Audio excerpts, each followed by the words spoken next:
Hi viewers, welcome to Telugu wallet. సంచలన దర్శకుడు రామ్ గోపాల్ వర్మ ఏం చేసినా అది హాట్ టాపిక్ గానే మారిపోతుంది. ప్రస్తుతం వరుస సినిమాలతో అలరిస్తున్న వర్మ పలు వివాదాల్లో చిక్కుకుంటున్నారు. అయితే ఎన్ని వాదనలు వచ్చినా కూడా ఎక్కడా కూడా వర్మ వెనక్కి తగ్గడం లేదు. తన స్టైల్లో సమాధానాలు చెప్తూ కౌంటర్లు ఇస్తున్నారు. అయితే బాలీవుడ్ స్టార్ అమితాబ్ బచ్చన్, రామ్ గోపాల్ వర్మ చాలా సాన్నిహిత్యంగా ఉండేవారు. అయితే ఇద్దరి మధ్య మంచి బంధం కూడా ఉండేది. ఈ ఇద్దరు కలిసి సినిమాలు కూడా చేశారు. వర్మ, అమితాబ్ కలిసి పనిచేసినప్పుడు వారి మధ్య ఒక విషయంలో విభేదాలు వచ్చాయట.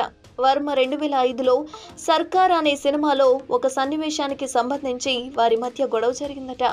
రామ్ గోపాల్ వర్మ ఇటీవల ఫిల్మ్ కంపానియన్తో మాట్లాడుతూ సర్కార్ చిత్రానికి సంబంధించిన కొన్ని విషయాలను పంచుకున్నాడు.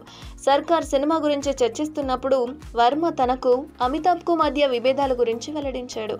ఇన్ని సంవత్సరాలలో తాను ఒక్కసారి మాత్రమే అమితాబ్తో విభేదించానని చెప్పాడు. సినిమాలో ఓ సన్నివేశంలో అమితాబ్ నేను చెప్పినట్లు చేయలేదని, సర్కార్లో తండ్రి కొడుకుల మధ్య జరిగే సన్నివేశంలో అమితాబ్ను మీ ఫేస్లో ఎలాంటి ఎక్స్ప్రెషన్ ఉండకూడదు అని చెప్పాను. దానికి ఆయన ఒప్పుకోలేదు, నాతో విభేదించాడు. చాలాసేపు ఇలా వాదించుకున్నారట.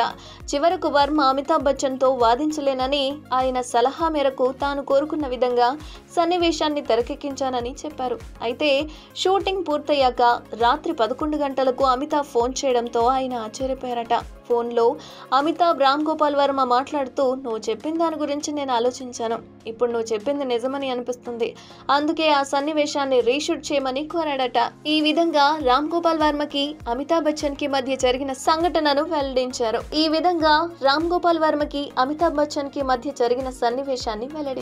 మరిన్ని అప్డేట్స్ కోసం చూస్తూనే ఉండండి తెలుగు వాలెట్.